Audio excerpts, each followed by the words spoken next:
Welcome to this first session, maybe it's certainly my first session of this World Economic Forum annual meeting, and maybe it's yours as well, unless you had a particularly early breakfast this morning. As the World Economic Forum tends to do its annual meeting, it always kicks off with one or two geostrategic outlooks, and that's what we're doing today. Trying to get a sense of the risks that are on the horizon and also around the corner, given that certainly the tail end of 2017 and apparently most of 2017 was amongst some of the most unsettling, disturbed and insecure years that we've seen in quite a few. We've got a great panel with us here today. I'll introduce them quickly now.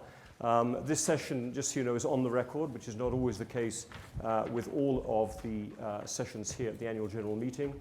But I'm delighted we have here with us, and I think I'll just go down the order. I see them all here. Samir Saran, who is Executive VP, Head of Research at the Observer Research Foundation in New Delhi, one of the top think tanks in India. Possibly the top think tank in India, but I've got to be careful. I would like to believe so. As a think tank person myself, we're all colleagues and partners rather than competitive, so I think I would refer to that way. But he's written extensively on security challenges facing India, the Indo-Pacific, but also into the technology space, a lot on cyber, and he helps run the Raisina Dialogue, which is the main dialogue now takes place annually in New Delhi. Next to him, Professor Geun, who's a professor of international relations and also dean of the Office for International Affairs at Seoul National University. But as in the case of many people in South Korea, he's also done a lot of advisory work for the government, including for the National Security Council and the Ministry of Foreign Affairs, and again also published extensively on security challenges facing Northeast Asia. Professor Geun, Professor Lee, good to see you here. Jane Harman, known I think to many here, the President and CEO of the Woodrow Wilson Center for Scholars in Washington, D.C., position she's held since 2011. But Jane, one of the most distinguished congresswomen of her generation, served on all of the main committees, intelligence, foreign affairs, defense, extremely well-placed, therefore, to be able to give us a real take on how the U.S. is sitting inside this new geostrategic outlook. And Eugene Rogan, Professor Eugene Rogan, Professor of Modern Arab History in the University of Oxford, St. Antony's College, and also Director of their Middle East Center, and also a prolific and great author. His Arabs a History, defining book of the region. So we'll be able to draw on his look. So you can tell what we've picked here. We've picked, in a way, three of the regions that are most concerning at the moment, and I'll kind of run through them a little bit with each of our panelists. And then, Jane, I'm going to bring in a little bit on the United States, a little bit as setting the wind and the weather, although obviously with the situation in Venezuela and increasing instability in Central America, we may get into that as well. And this is one of the first sessions in this new situation room, which lets us have maps and so on.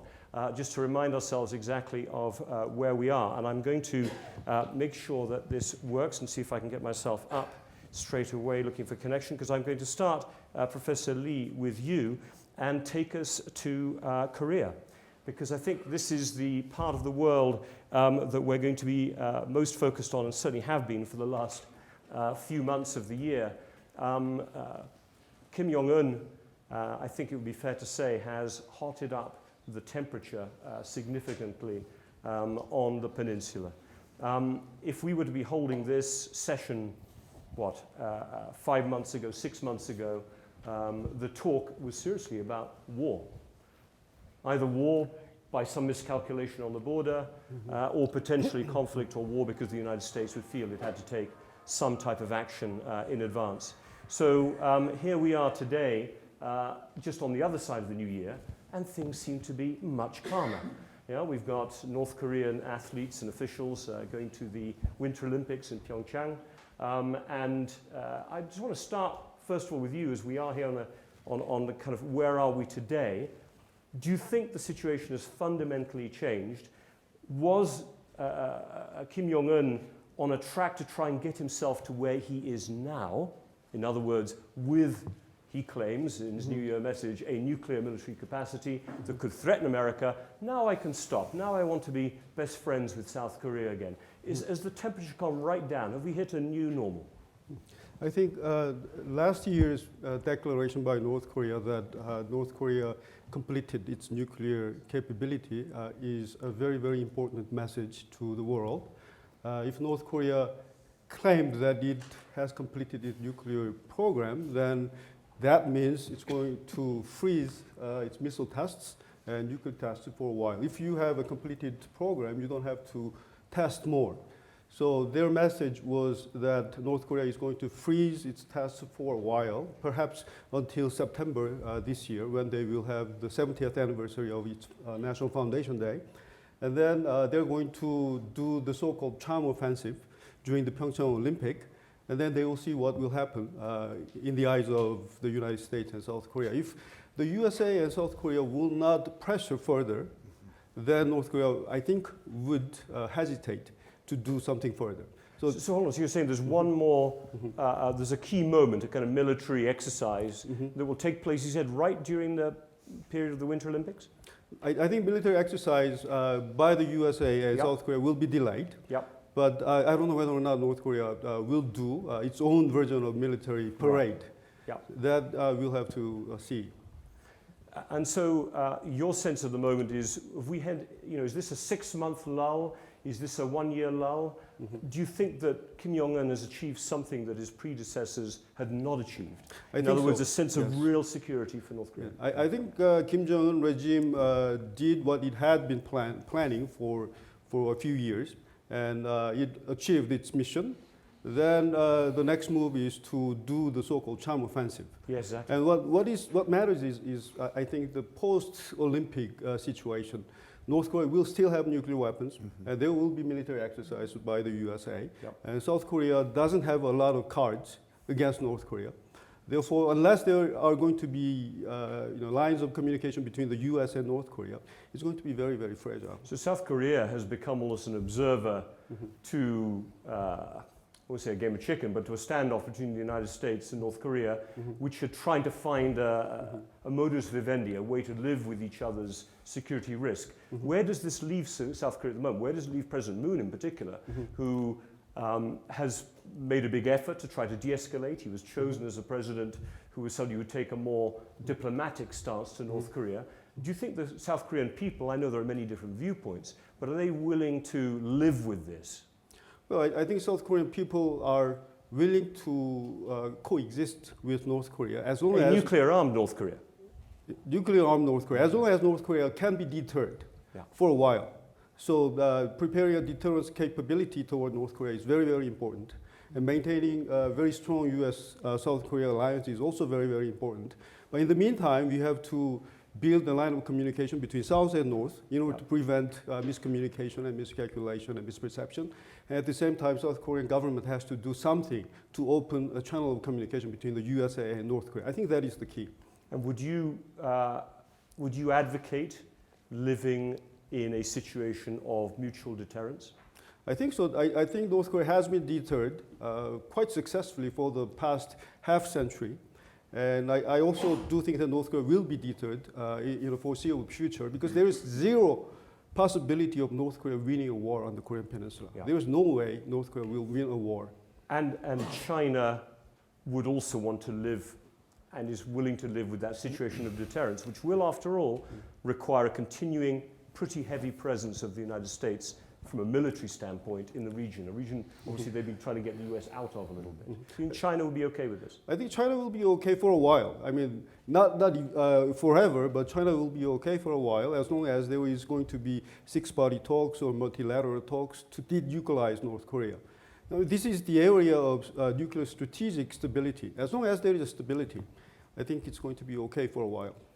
Samir, let me come to you now, if I can, because actually bringing China into the conversation as well takes us to this other part. Now, where should we go? I'm going to look for my little maps here, so I'll take us to the right one. Let's go to this space here. If you looked at the other main conflict towards the end of last year, was a sort of perhaps perennial re-escalation of tensions between China and India, which has a number of unresolved border disputes. But a particular standoff in the border near Bhutan. This goes alongside, which I understand has been a series of uncertainties and standoffs along the old line of conflict in Arunachal Pradesh. Now, again, is this just typical, the normal, or is it something different? We have a much higher armed China. We have an India with a leader, President Modi, who is much more forceful in standing up for India's national interests. Do you have a feeling that we're in a much more risky environment in the bilateral China-India standoff, specifically around its border disputes first? Robin, you're right. We are in a new moment vis-a-vis India and China. I think there were two differences this time around. And you're right, this is a festering issue. We have fought a war in the early 60s. We've had a few standoffs even as late as a couple of years ago. So this is not new, but there was a difference here. So let's take the two stories about this incident. The Chinese story, which is that India came into Chinese territory and halted construction activity. And the Indian story, that India was asked by Bhutan or was protecting Bhutan and preventing China from encroaching into the Bhutanese territory. Let's assume both of them are right. There was one central theme to this. Which country in the world has ever, in the recent past, gone into a third country or a third space and halted Chinese activities? So this was really different. When China built the islands in South China Sea, no one contested it. For the first time ever, Chinese construction activity was halted. Whether it was on the invitation of Bhutanese or India's own violation, this is something new. China is not used to this over the last 15 years, and therefore I believe that we have not seen the end of this particular episode. Because you think the Chinese will test this again? Of course, and I believe Chinese are going to continually test India on this particular border for a period of time. I say that this is the $6 trillion challenge for India. Once we become a $6 trillion economy, the Chinese might start talking to us. Till then, they're going to keep testing us. The second difference this time around was that China was not necessarily trying to agitate a border issue. China is trying to do something much bigger, in their own words, create a continent-level diplomacy, which basically means China has understood that as it needs or as it seeks the European market, it needs to resolve Asia. China is carving out a political order in Asia. China is investing in creating a political order in Asia. And China will need to ensure that the sub-regions in Asia disappear. The South Asian region, for example, with India as the regional big player, needs to go away. The Middle East needs to be resolved, and China is engaged with it. Afghanistan is again a new area where China is willing to invest treasure and blood in that particular dispute. So I think the Chinese quest for a political Asia with the rules written in Beijing is the second difference this time around. But so it's not necessarily the acreage we are fighting over, but necessarily who's going to write the rules for the Asian century. Now, I mean, that is quite a hegemonic, if I can use that phrase, view of where China's trying to go, certainly across the region. You said get rid of the sub-regions, one region dominated by China. The Chinese, certainly historically, have tended to not want to repeat the mistakes of the United States, which is once you become seen as the big person, you start developing counter reactions to it. So you don't share that view. You think the Chinese are onto a big, as you said, regional game. And certainly if we look at the comments made by President Xi Jinping, I think at some point during his very long speech in the 19th Party Congress, he was kind of reaching out to what he thinks of the people of South Tibet, which is obviously the part of India that is in dispute. Isn't there also a more subtle process going on of trying to erode and therefore solidify borders around China itself? Now, there's maybe something less grand, but also something quite targeted and specific. And I think it's both. And I disagree with the notion that the Chinese will not try to influence global affairs, much like Pax Britannica or Pax Americana, but they will do it differently. So yes, they will not do it in the American way. They have learned from the American mistakes. They are not necessarily going to invest in aircraft carriers. They're going to buy pieces of territory in strategic locations. Djibouti and Gwadar is a case in point. Yep. You don't need aircraft carriers when you have to ports in those strategic locations where you can control the traffic to Europe. That's an important place, and of course of energy. And of course, China understands that in economic diplomacy, or rather in a dependency-based economic diplomacy model, they are doing a good job. They are actually being able to influence politics in countries, Sri Lanka, Pakistan, and some others, without necessarily having their army personnel stationed there. What's India doing in response? I mean, this is the interpretation of China. India tested another nuclear capable missile that could go, hit all of China, I think just yesterday or earlier this week, building up its own defense capability. You noted it's on this race to try to build up its economy so that it can get there before. But what are the steps you think India can take and is taking to confront I think India is faced with a twin challenge. I do not see any situation in which India can become a $10 trillion economy in the next 20 years without India having $500 to $600 billion trading relationship with China, without India seeing huge amounts of Chinese investments in its own infrastructure and its economy. At the same time, China has to be stared down politically. So I think the Indian poser is that how can you stare down the dragon even as you embrace it in terms of India's own economic priorities. Yeah. So I do not believe that India is going to take, in fact, I might predict that 2018 might be the year when there might be a rebalance towards normalizing the Chinese relationship, where you might see overtures from India in terms of strengthening the other multilateral and economic activities where we have traditionally been on the same page. It's not that we differ on everything. When it comes to global forums, you see India and China normally on the same corner, the opposite corner to the US and Europe. So I think it comes naturally for us to sometimes work together on certain areas.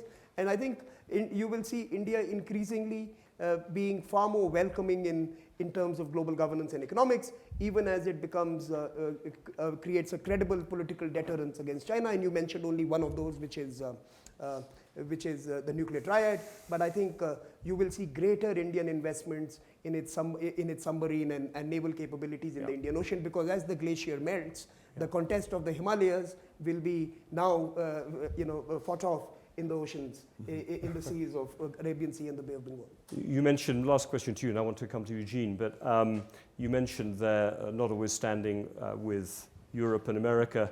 Democracies don't always stand together on all geostrategic things, but with Japan, India has been sort of building up a little bit of relationship. The relationship between Prime Minister Modi and Prime Minister Abe is one of the closer ones. This Indo-Pacific strategy is one that's often talked about, trying to counteract, I suppose, the Belt and Road and the Belt in particular part coming around, or the Maritime Road coming around Southeast Asia. What's your, just a quick comment, this relationship with Japan, that's part of the hedging? Yes, and I think it's given the garb of being a conversation among democracy, but the real driver is China of this relationship. Even if Japan had been an autocracy, India would still be talking to them if they held that opinion about China. So I think this is two countries who see Asia as an area where they had significant influence, trying to preserve their voice and weight in the new order that is emerging.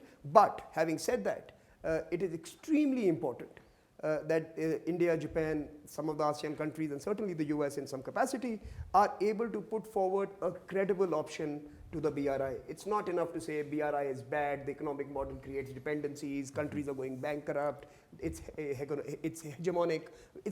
That's not enough. I think a counter proposition must be placed on the table, and I think the Japanese and Indians are best placed to do that. The Americans have a very different approach to infrastructure and big projects. We have to somehow get them back into the game because they have counted themselves out, and the Europeans are eagerly waiting for China to come to the European markets, as you mentioned, Rogan, in a separate comment. Could only be friends with China and Europe, that's for the moment, that's true. Look, mentioning China, as you said in your area, it was also very focused on that whole Indian Ocean space because of its interest in the Middle East. And as we know, the Middle East is now very much the lead energy supplier to East Asia, including to China. Eugene, let me come to you, to the Middle East. I'm no Middle East expert, but even then, I never know where to start when we're talking about conflicts and challenges. Let me just pick one, because I know you are you completed your book on the collapse of the Ottoman Empire, if I'm right in saying that, your latest book. I did. So here we are in the news today with Turkey, really making a second push into Syria and the northwest in particular, in that area where some of the US-backed Kurdish militias were trying to carve out a little bit of an enclave. We always wondered when this endgame would come. ISIS, Islamic State, Daesh, whatever you want to call it, seems to be at least have been defeated as a kind of land-owning force. Has this created, I mean, is this a moment of opportunity for peace and diplomacy to start to break out, or are you worried that this just opens up the next chapter of insecurity across the Middle East? You know, I look across the region as a whole, and I think it's yet to come out of a death spiral that has been brewing over the past 15 years, and that is leading to certain fault lines that continue to be the source of conflict with no end in sight. You focused on Syria, and of course it brings two elements to the core. One, Syria really stands as one of the failed states of the Arab Spring. Two, Syria has been drawn into the conflict between Iran and Saudi Arabia over whether or not it will be a sustainable situation for Iran to enjoy a corridor through Iraq, Syria to Lebanon that is bifurcating the Arab world to the disadvantage of the Sunni world as the Saudis see it. And then we have the question of how, given Bashar al-Assad's survival in Syria, a Syrian state might be reconstituted in a post-conflict situation with ISIS driven from its territory, but where you have distinct interest groups that have emerged, claiming fiefdoms of their own. The Kurds have emerged as quite a strong force. Backed with American support, they were one of the militias the Americans believed would deliver best against ISIS. But this has caused tensions between NATO partners, where the Turks have been constantly at loggerheads with America in their support for the YPG in Syria. And that's come to a head this week when I think the Turks have taken brinkmanship to action. They've taken their tanks across the border and their sights are on Syria. And does that mean that Syria is never going to reconstitute itself fully as the way it did before? You're going to have perhaps Iraq having to take care of certain parts of the security to Iraq's west, to Syria's east. You're always going to have, I know, some carved off piece of the north with the Turks wanting a large buffer zone. Is Syria going to remain a failed state and therefore dependent upon Iran, which keeps Iran in that part? I mean, is this one of your concerns? Well, I think this is one of the region's concerns. Okay. They see Syria as a kind of key, or the crossroads Yeah. of many conflicts. Yeah. And Iran, Saudi is one, Yeah. ISIS is another. The struggle for Syria that Patrick Seal wrote about so passionately in the 1950s is being reincarnated in our time as a kind of crossroads between Sunni-Shia conflicts and the future of jihadism. But these fiefdoms that I talked about before have proven themselves strong enough to keep their own turf. Assad has proven himself strong enough to stay in power, but not strong enough to reunify his country. And I think as people look to the future of Syria and the region around it, the solutions that seem most credible are going to be of some sort of federated arrangement in which those who've survived this civil war will retain the territory under their control, that there will be an opposition zone, a Kurdish zone, a government zone, but that there will be a constant tension between these zones. And it's hard to imagine a federated Syria made between mutual enemies will be able to find stability and be a peaceful country in the region again. So let me just jump over, because there's so many places we could go to in the Middle East, but let me jump quickly to the Saudi Arabia-Iran standoff, which again hit a particular peak, especially with the escalation of the war in Yemen, the use of seemingly Iran-supplied missiles targeted out Riyadh. Are we moving into a Cold War? A persistent standoff that could last decades between Iran and Saudi Arabia? Or in the end, do they have to find some type of modus vivendi? Because otherwise each of them will become less secure over time. I mean, are you on the pessimistic side of where the Iran-Saudi relationship is going to go this year? Robin, I'm one of life's great optimists, but I'm finding my optimism stretched in the region at the moment. And I think that we are where we are in terms of Saudi-Iranian tensions. The strategic facts are that Saudi Arabia will never be able to take Iran on directly. It's just not strong enough. It doesn't have the armed forces, it doesn't have the demography to face down Iran in a face-to-face combat. Yeah. And so it will continue to try and weaken Iran's influence in the region through proxy wars. And we see the successful prosecution of proxy wars in containing the extension of Iran's influence in the counter-revolution in Bahrain, in this intervention that's been going on in Yemen. Very messy, very violent, in many ways turning Yemen into a kind of self-fulfilling prophecy of the extension of Iran's role. It need not have been this way. The Houthis are not 12-er Shi'is. They are not allies of Iran, but they have rapidly become one. And so I think that the future holds a continued proxy conflict between Iran and Saudi Arabia until the international community is able to bring these two heavyweights of the Middle East together to find some détente that will allow them to live together. In a way, that's going to require sort of outside intervention, which would have to probably, given the two countries you mentioned there involve the US, I'll come in a minute to Jane to see where the United States might play in a number of these conflicts and so on. Just one last question to you before I come to Jane. On the issue of Egypt, I mean, the other big player in the region, a country at least seemingly stabilized under the leadership of President Sisi. Are you sustainable? Is Egypt a country we just shouldn't worry about? It's going to be at least as stable as it needs to be over the coming years. It's allying itself a little bit with Saudi Arabia. What's your sense on Egypt? Is it a country to watch this year or not? Oh, I think everyone's keeping a watch on Egypt just because all the signs of indigenous conflict are present there as well. You were asking before about, since the breakup of ISIS, what the future of that organization holds. And I think Egypt feels that it's in real risk of becoming a prime host. The insurgency in the Sinai has been raging now for 4 years without the government being able to really master the situation. And there's been terrible violence in the last 12 months to remind the government of its inability to preserve the security situation. I think there is consensus in Egypt behind President Sisi, more because the people were so tired of the revolutionary fervor of the Arab Spring and its aftermath, because they were terrified of the prospect of a Muslim Brotherhood domination. But he's not able to deliver economically. He's not able to create the jobs. Egypt remains on life support with outside handouts sustaining its economy and its eternal security situation very much in question. Look, folks, we've had this is a global tour. I think 3 super panelists have really given us a feel for each of one of the hottest conflict regions in the world. And we're going to have at least 20 minutes to take questions from you. But let me turn now to Jane. So do think of what you want to ask our panelists. Jane, how much, the United States, who mentioned Pax Americana? I think Samir mentioned Pax Americana. I mean, the United States has been potentially, you could say, keeping a lid to a certain extent on the explosion of potentially latent conflicts for a long time.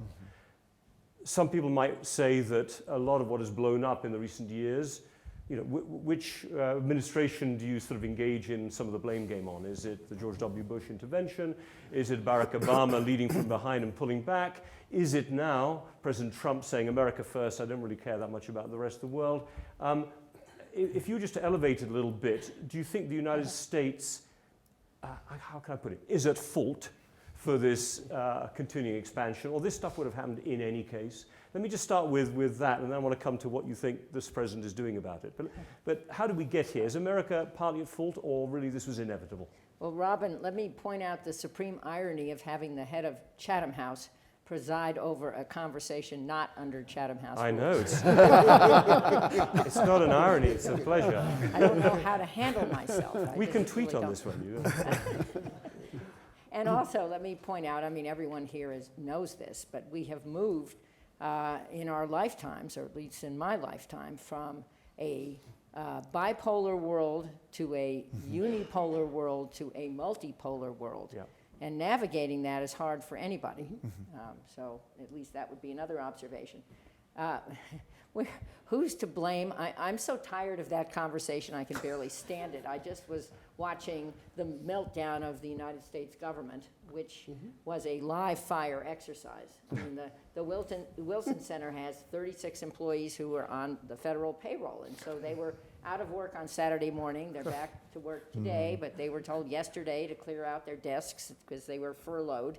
And I mean, this is colossally disruptive. So most of you don't live in Washington, D.C.,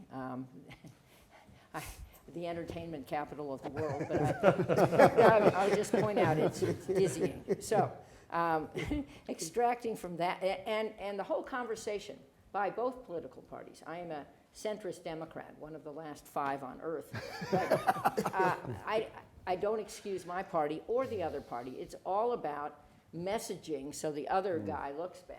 Yep. I mean, why don't we think about how does the United States look good? Just a random thought that at least I would support. So to answer your question, as the world has become multipolar, since the wall came down, but and there has been the rise of terror groups and other more destructive than constructive forces around the world. I think we haven't had a clear vision of where we were going. And I would start with the beginning of that, which was the George H.W. Bush administration. The wall came down. And does anybody remember? The United States declared a peace dividend. Absolutely. Because the world would be peaceful. We could reduce defense spending and spending on intelligence. And a couple of things happened. One, that was wrong. But two, we almost devastated our industrial base that was needed to build not naval platforms anymore. I kind of agree with you, but the new technology to keep the world safer. So we crawled out of that. I was then in the United States Congress and representing an aerospace dependent district in Los Angeles, and it was a project to crawl out of that.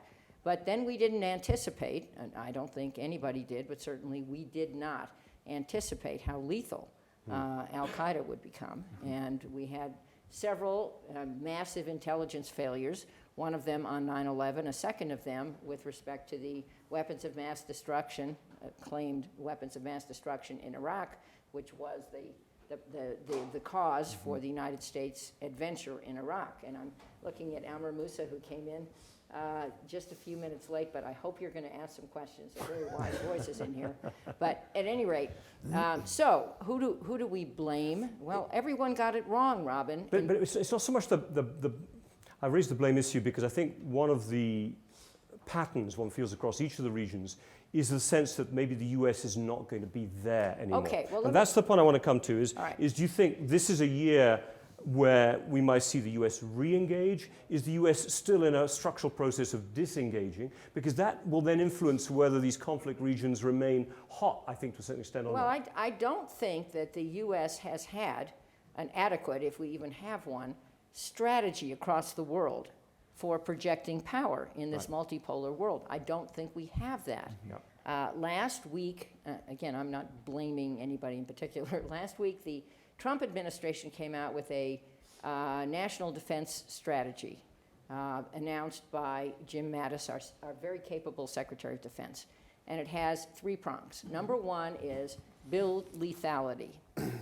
And by building lethality, the conversation is around cyber and space. I think those would be the right things to talk about rather than platforms. And not to spend more money on defense, but to spend it differently. So that's 1. Number 2, there are only 3. The number 2 is build alliances. Good idea. That you could say, if you want to generalize, that the Trump administration has insulted our allies and made friends with the bad guys who run some countries around the world, and respected those who are more tyrannical. I think that's a slightly unfair shorthand, but it will be very exciting to me to see what President Trump says when he comes here. If I were advising him, and I'm not, but maybe he's watching TV somewhere, I would say, come to Davos to build alliances. It's the right thing to do. It's the best strategy in a world which is increasingly tribal, not just in countries, but in our politics. So that's 2. And number 3 is figure out more responsible ways to build the defense budget so that we're not wasting money on things, which we have done forever. So, I would focus this on the first 2, lethality and alliances, and say that that's a pretty decent strategy. Just to talk about regions in 2 seconds. Modi and President Trump are good friends. This is a good thing, period. And it's a good thing for India. Modi's speaking later. I don't know what he will talk about, whether that will come up. But I think India is a rising power, and that's good for India. It's good for the world. It's not just good in terms of India versus China. It's good in terms of India and China. I mean, the region becoming more healthy and successful is good for all of us. So that's 1. On North Korea, I do think we're in a pause, which is good. But I do think North Korea has not totally mastered the nuclear cycle. It doesn't, at least according to US experts, and they've been wrong before, it hasn't mastered the reentry cycle. So this would be a very good time to make whatever this freeze is stick for a long period of time. And I hope that will happen after the Olympics. Of course, that's a good, it's a good short-term event, but the Olympics are not going to carry this deal for the future. And the U.S. has to be engaged, and President Trump has been engaged there. I have commended him publicly for making this his highest priority issue. I don't commend every tweet, but I commend the focus. And on the Middle East, I think our focus has been, I do think it's fair to say that the Obama administration put less focus on the Middle East, figuring that the parties there have to make their own decisions. I think that's had some difficult consequences, but I also think it is probably right. Our adventure in Iraq has not gone well, 17 years on, and I think that the American people are exhausted from this. So I think we will stay engaged in places. I think the Trump administration wrongly is condemning the Iran deal, the nuclear deal, but rightly is condemning Iran's bad behavior in the neighborhood. So I think you can do both at the same time. I think the Trump administration is quite close to the Sunni neighborhood, especially the Saudis, and this could turn out well. I'd be interested to see what Amr has to say about that. But I don't think we have a whole of government strategy for an increasingly tribal region. Jane, just one. I don't think we will. You've done your little regional tour. Let me just get one more point in before I bring people in with some questions. So you discount the risk in 2018 of some type of preventive US attack on North Korea. Let me just put that out there, because there have been comments made that a nuclear-armed North Korea is not acceptable. Right, and which is why I said what I said, which is let's do something before North Korea is totally nuclear capable. Right, so they can use that, as you said, the non-mastery seemingly it's of that a way to final walk back part. the overstatements on both sides, Yeah, it seems to me. But if you look at it, and I think you're right, I mean, why would the Kim dynasty want to disappear? And North Korea attacking South Korea or the rest of the world with nuclear weapons will be its own destruction. But Geun, the thing, let me bring it quickly, the thing that's changed, of course, is that the US, North Korea gets to say, okay, I stop here, but it stops there in a position where it has a blackmail capacity on South Korea and even on the United States that it did not have prior to 2017.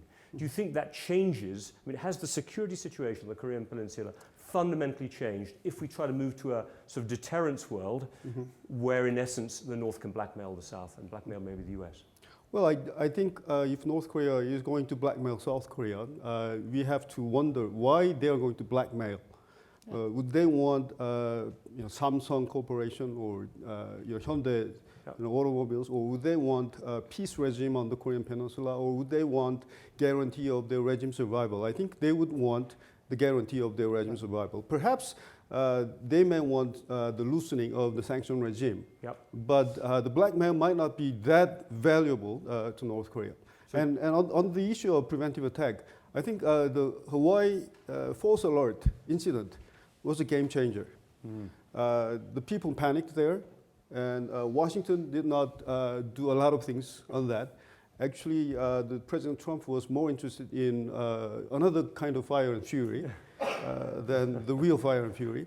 So it seems that the U.S. was, U.S. thinks, Donald Trump thinks that this issue is a significant issue, but not an urgent issue at the moment. And Samir, let me ask just one point that Jane brought up, because you didn't reference it as much. Where does the U.S. fit into India's strategic, India's strategy?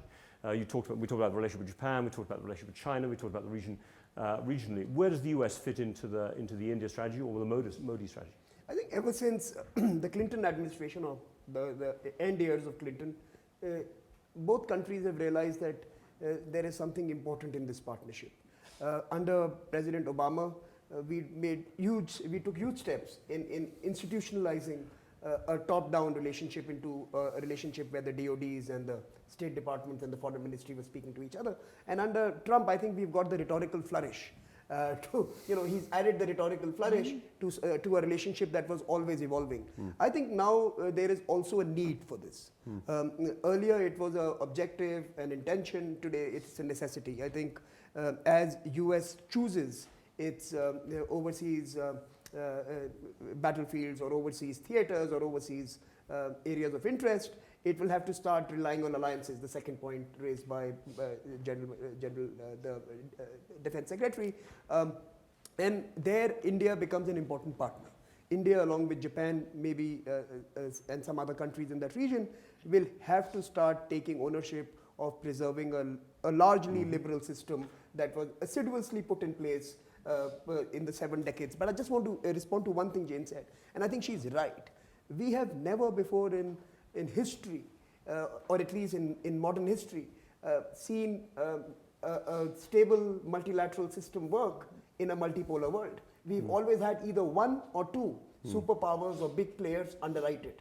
What we are seeing for the first time is that we don't have that one or two big powers underwriting any global system. So multilateralism as a idea is today being challenged because of this multipolar reality that we live in. But maybe we're in a transition point. And last point quickly to you before I go to our guests here.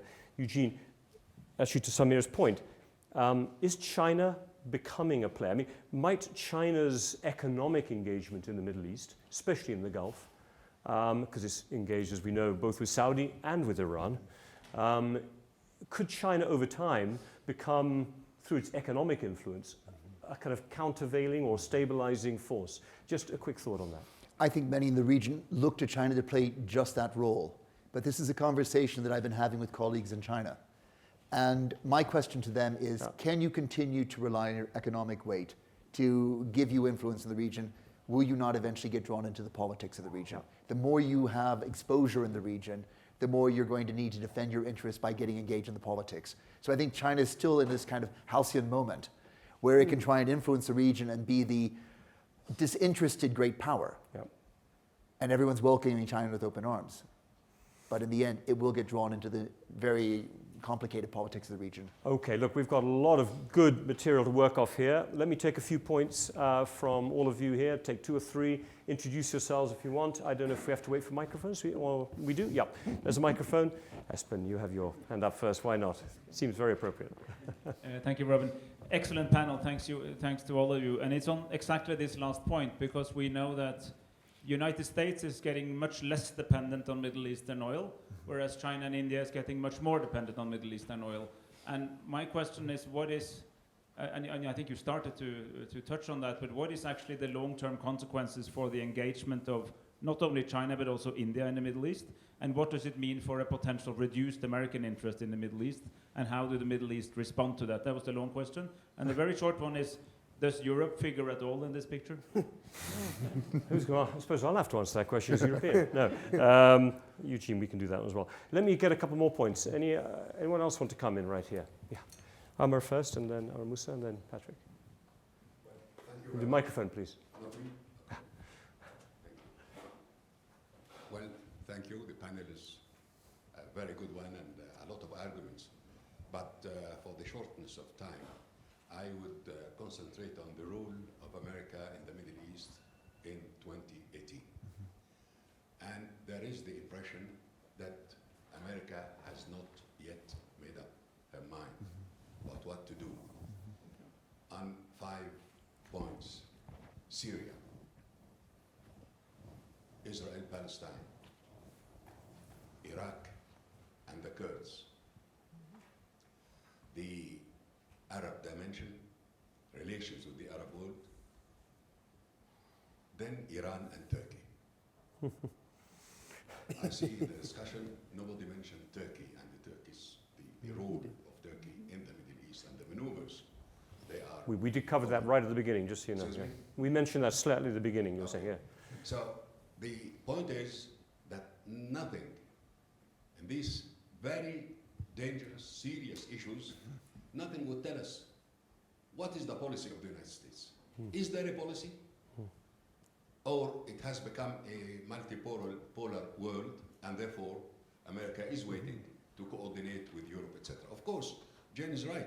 Now it is a multilateral system, and it's starting. It was very clear in the negotiations with Iran, the nuclear deal. America did not do it alone and couldn't have done it alone. So they called the help of the 5 permanent members in the other 4, and Germany, including China, including Russia, and this is the new addition to the influence in the Middle East. And I would wrap up by saying that perhaps America listens to points of view of certain governments and regimes and so on. But the people, the young people, have a different view. And they are the determinant factor in the future of the Middle East, future of the Arab world. And they have started, and in the year 2018, there will be a lot of tests, including in particular the issue of Palestine, Israel. Thank you for making those points. One more here at the front and one at the back, and then we'll come back to the panel. Yeah, please. Patrick, delegate. I just want to come back to the point on Saudi Arabia and Iran tension there. Do you think that the Saudis are playing a game of economic exhaustion vis-à-vis the Iranians? Do you think that the recent civil unrest in Iran is symptomatic of the fact that that strategy is actually being successful? It's one we could say they're applying to Qatar as well, maybe trying to see if they can get exhausted. Right at the back, please. Hello. My name is Francisco. I'm a global shaper from Argentina, Córdoba. I wanted to ask because Ms. Harman just said something about the American people being tired of some of the foreign policies. What do you think about public opinion and foreign policies of countries? I mean, is there any opportunity for people, for citizens, to have some accountability on that foreign issues? And could they be more transparent in countries with foreign policies and the decisions they make to the relations to other nations of the world? Okay, that's a big one on public opinion. Let's just bring this back here now to the panel. Who wants to kick off first on Espen's opening questions about, I suppose, Asia Pacific and you in particular? Let me just briefly respond to 2 issues raised in this particular round. One is India and the Middle East. I think that's an important new development, and certainly in the last year, India has really strengthened its ties with the Arab Gulf, even as it has commissioned the Chabahar port and delivered the first shipment to Afghanistan through the Chabahar port. And I think here again the role of the US and India and US in being able to normalize this particular region is extremely important. The US must allow India to normalize Iran into an economic arrangement which will actually remove some of its dependencies on Pakistan and some other actors. If the Chabahar port works, you have an access to Afghanistan which allows US greater flexibility in dealing with the demons it has created in Rawalpindi.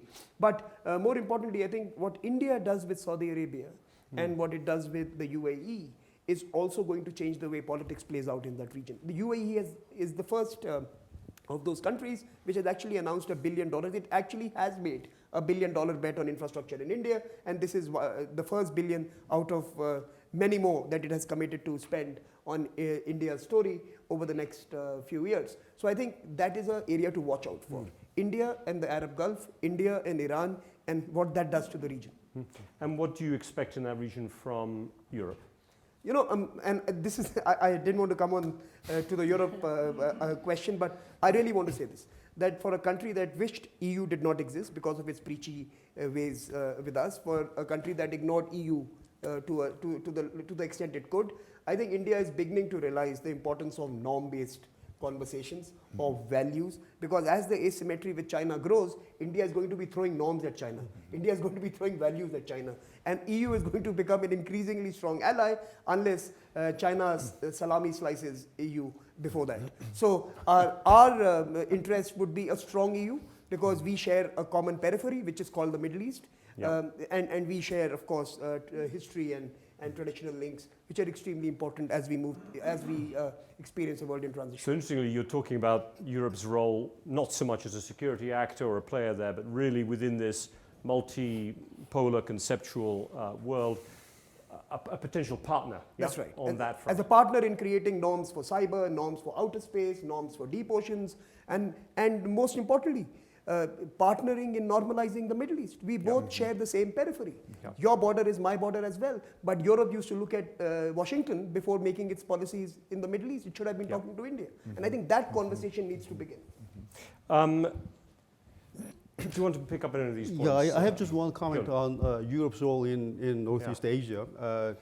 Even if Northeast Asia is considered as a region, I think this is a region of global powers.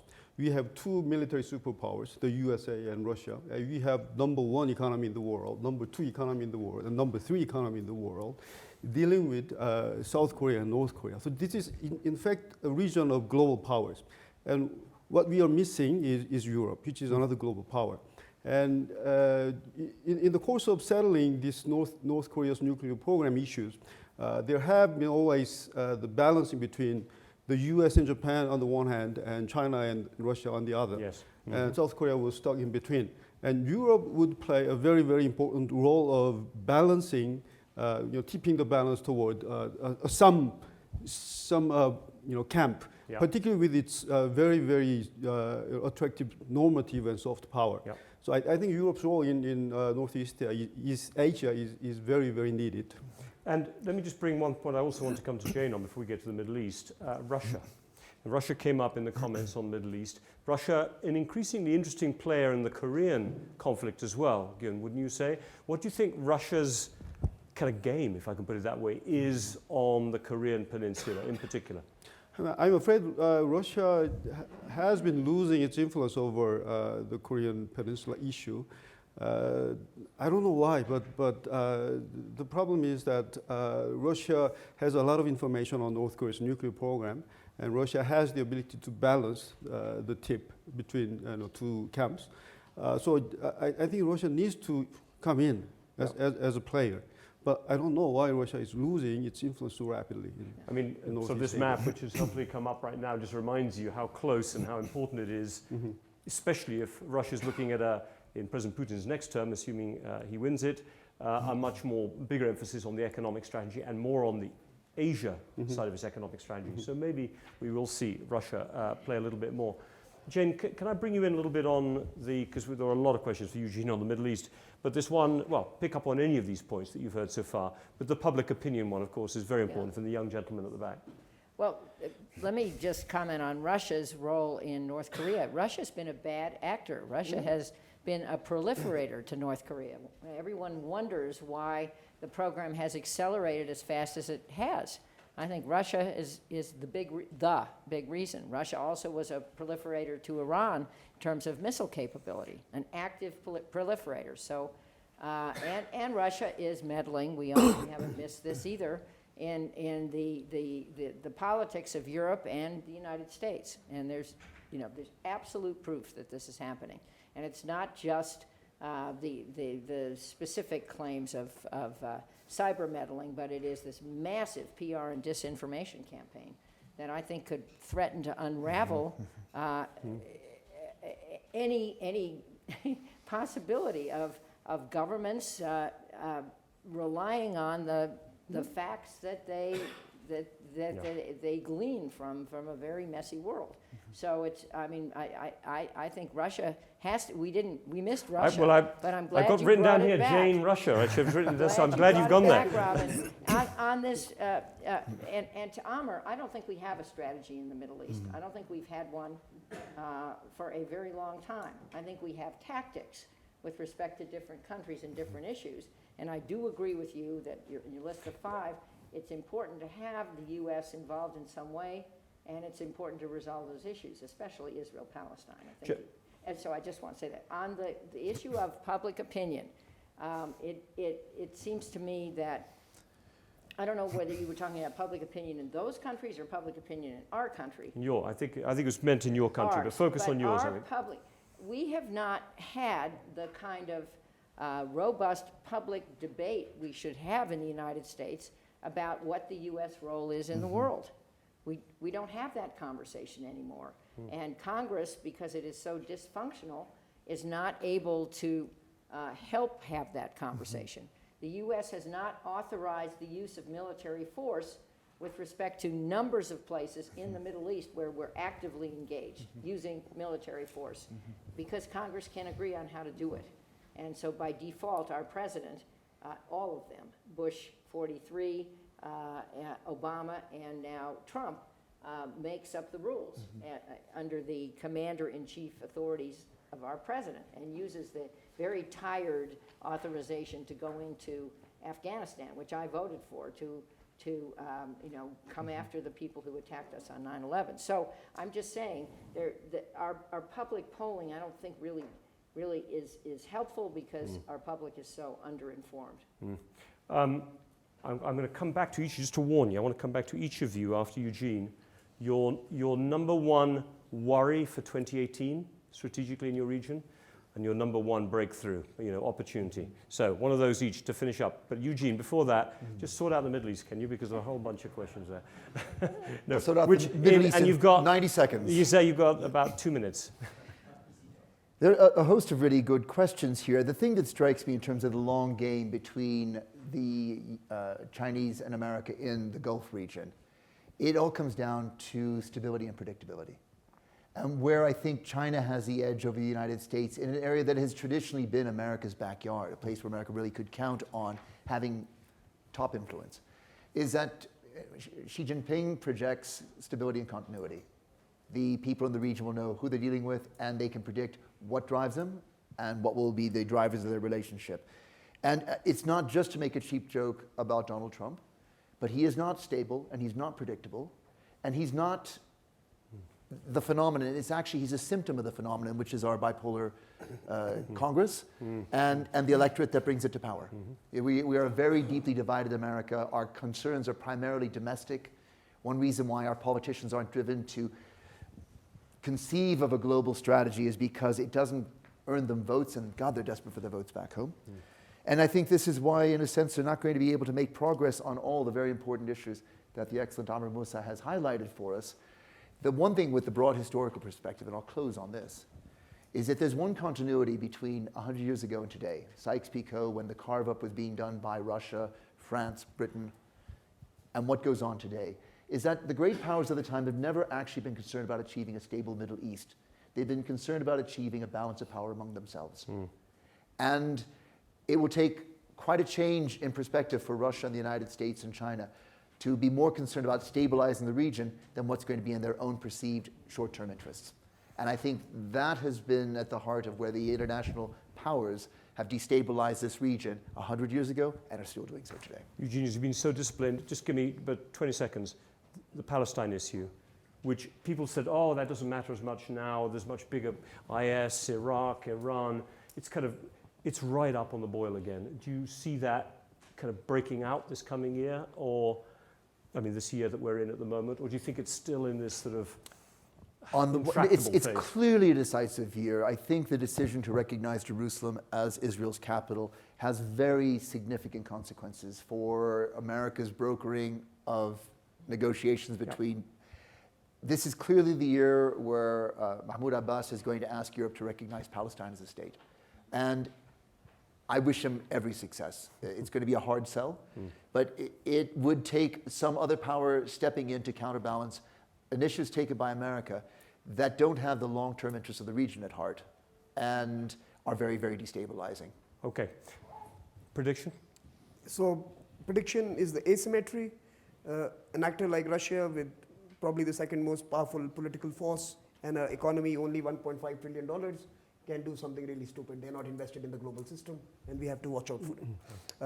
And a smaller scale, Pakistan, same, very big political force, very small economic stake. Yeah. And the possibility that China may have done enough to actually put together a coalition that can deliver an alternate proposition, India, Japan, America, creating an Asia-Africa growth corridor or some other initiative that can start actually walking the talk. bit BRI-ish. One for you. What worries most, the escalation of tension, not by real military confrontation, but by rhetorical exchanges, like Sea of Fire or Fire and Fury, Yeah. Little Rocket Man, those things. The opportunities, now they're talking. Okay. So that is a very, very good opportunity. And that's a good one. Jane, have you got one big worry? Yeah, 100 years ago, World War I was entered into accidentally. Each power that entered into the war had a view that that looking back on it was a mistake. I worry about an accidental nuclear war now for the same reasons. I think the opportunity is that when President Trump comes here Friday, assuming he is still coming here on Friday, that he sketches out at least the United States vision for a roadmap for a multipolar world. So he takes the political angle rather than the economic America first when he comes here. We will see if he does that. Last word to you, Eugene. In 3 letters, MBS. Opportunity and risk. Both. Okay, there we go. And we're on time. 45, we've hit it. Look, I'm not going to do, they did the wrap up. Superb panel. We covered the whole world in 1 hour. I think it's a great way to kick off your Davos week. All I must say is a big thank you to the panel. Thank you very much. Thank you. Thank you. That was great.